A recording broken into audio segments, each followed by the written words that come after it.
رسول اللہ صلی اللہ علیہ وسلم منبر پر تشریف لے گئے۔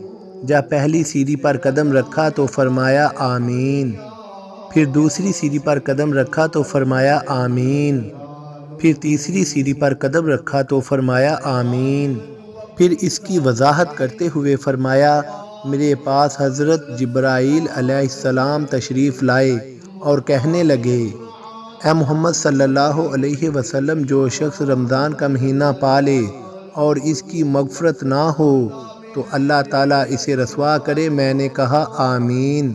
جب دوسری سیڑھی پر قدم رکھا تو حضرت جبرائیل علیہ السلام نے فرمایا جو اپنے والدین یا ان میں سے کسی ایک کو پالے پھر ان کی نافرمانی کر کے جہنم میں داخل ہوا تو اللہ تعالیٰ اسے رسوا کرے۔ میں نے کہا آمین۔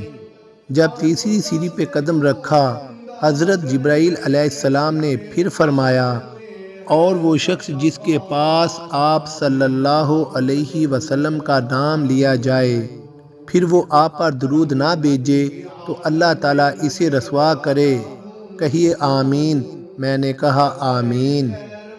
ہوئے شرماتا ہوں، ہاتھ پھیلانے میں محتاج کو غیرت کیسی، شرم اتنی ہے کہ بندہ تیرا کہلاتا ہوں۔